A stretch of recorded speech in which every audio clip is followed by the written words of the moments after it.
All right, hello everybody. Welcome back to the channel. Today, we are doing another edition of You Asked, and I am going to answer. But it's not just any standard You Asked, I'm going to answer video.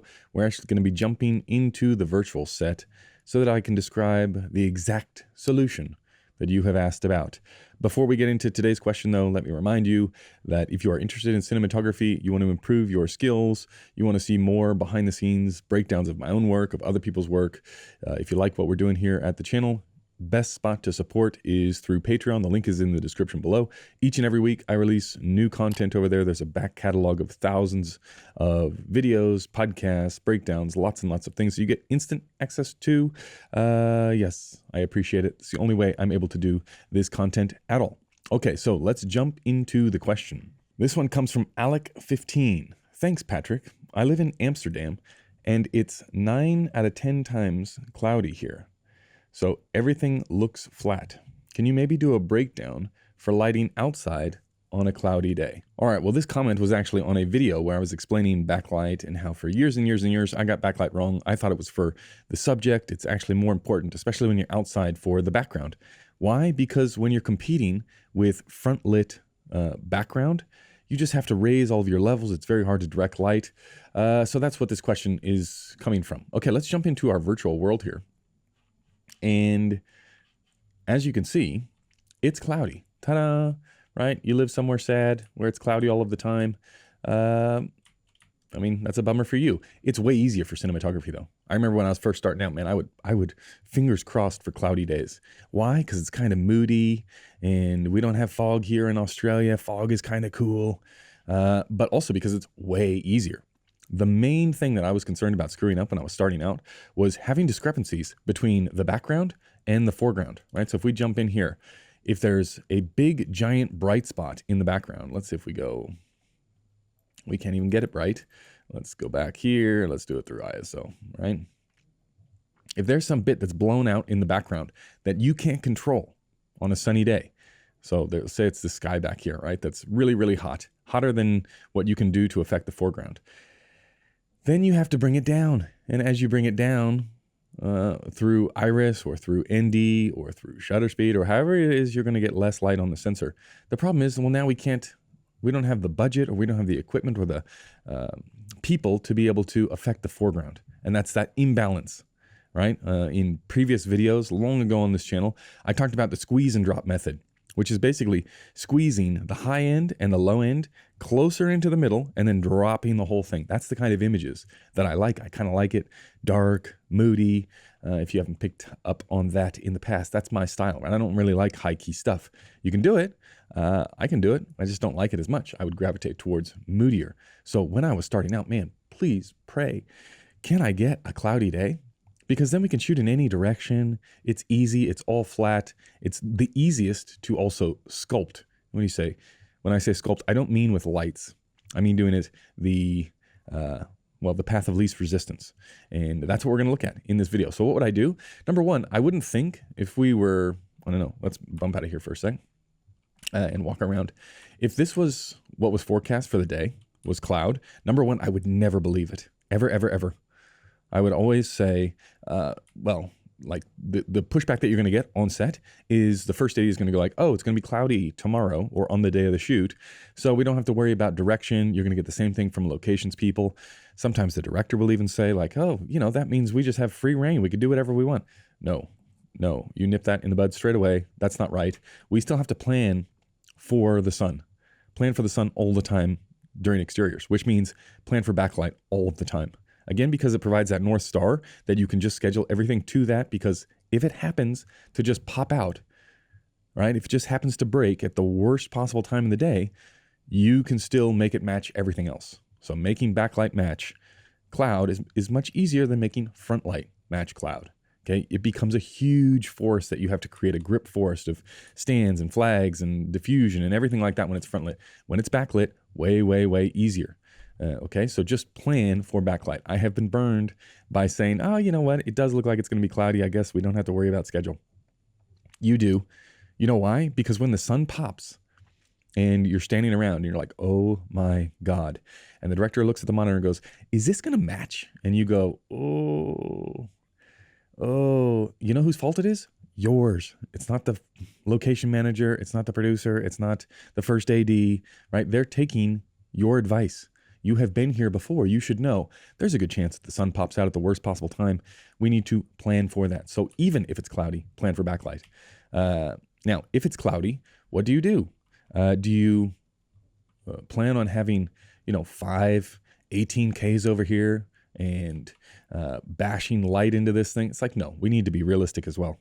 Okay. And this is part of understanding the sandbox that you are playing in on any given job or feature or narrative project, whatever it is. You probably don't have the budget for an 18K, right? You probably don't have a budget for the generator that is needed to run the 18K. There's probably no M90s in your little town, wherever you are. It's hard to get those things. Getting the crew to do all that stuff, that becomes very expensive. A lot of us, including me, are playing in a world where that is not realistic. What is realistic?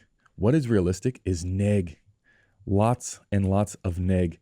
Neg everywhere. And what do I mean by that? Like, let's just say, if we come back to this shot, let's say, I don't know, maybe like, probably like this distance. Anything past this, so if we go wider, like this, the neg that we're going to be able to play with at this level that I'm talking about, it's not going to do much, okay? When I say neg, we're basically going to be trying to take away as much ambient light as possible, okay? That's the way that you're going to light anything with cloud. Past this, like past about here, like your cowboy framing, right? Just from the knees up, you're going to be able to get away with this little technique. Wider than that, we're in trouble. And when I say we're in trouble, we're not really in trouble. We just shoot it. This is it. Did you plan for that? Hopefully you did. Hopefully you explained to people that, well, with the budget that we have, if it's cloudy on the day and they're showing you, I don't know, they're showing you references of some, sun-kissed tropical island or something with sun rays like shooting through beautiful clouds, you have to say that's unrealistic that we're going to be able to achieve that given the budget, because we have a little bit of neg and we have some LEDs. That's not going to happen. Okay, so that's your job to set the expectations. But what can you do in here? We can add a lot of shape and really, really easily and really quickly. And if I was no good at cinematography, I would keep my fingers crossed for Overcast, because it's really hard to screw up. Like, you can screw up sunshine, really hard to screw up Overcast. Okay, so let's come down into my little world here and I'll show you what I do. So basically, and this is par for the course even for sunny exteriors. I'm going to do this exact same setup, but if we fly over the top, we're going to create a little V here, a little V. The camera is down here, and we're going to create a V towards that camera. And I'm going to do it the closest to the camera, right? I'm going to do it with the biggest neg that I can possibly get, right? Just a big, giant, solid black. That's it. If we have 2 of these, guess where I'm going to put the next one? I'm going to put the next one right next to it. I'm going to take out as much level from this side, and I'm going to get it as close to the frame line as I possibly can. I'm going to get it in more. I'm going to walk it in. Is that in? It should be in the shot now. Yes, it is. I'm going to try and rearrange the shot. Is there any way I can help out the grips rather than them moving it back and forth 10 times? I'm going to get it like that. And I'm not going to stand it up straight. Okay. And now this depends on the gaffers, the grips that you're working with. Some people really know how to do it, right? Some people are professionals. Some people you have to coach to the best way to take away as much light as we want. Because what are we trying to do with this big giant neg? We're trying to take away all of the ambient. And we're trying to take away all of the ambient so that this lady's face has some amount of contrast to it. Okay, the contrast, the dark side, we want closer to the camera. So we come back here. Let's jump in here. In this scenario, which side of her face is closer to the camera? Right? This side over here, right? Because she's looking off camera left. So we want to take away all the light on this side of her face. We want to do as much as possible. We want to overcook it as much as possible. Now, you can't overcook it too much, because why? You end up inside of the frame of the camera, okay? But when it's standing up like this is not the best way to take away as much light as possible. You know what is the best way? Getting this like that, taking away, because a lot of it comes from the sky, right? You're not going to get a whole lot of ambient ground bounce on a cloudy day. It's mostly going to come from the sky. So what do? Say you don't have a tremendous amount of resources. Say you don't even have this back neg over here, right? And again, if we're just dealing with, I'm going to keep getting distracted because I have heard 1,000 excuses on set for putting up more neg. You're going to have grips, or somebody's going to be telling you, what, do we really need that 12 by next to the other 12 by? Like, it doesn't make any, it can't be doing that much. It is put more neg all of the time, more neg. Get everything you can out of the truck. You're saying, Patrick, why would you do that? That seems like a giant waste. It's not, right? Number one, it gets people moving on a day when there's nothing else to do. It's not like the electricians have a lot to do. You're not lighting anything. Get them moving, and it does actually end up making a difference.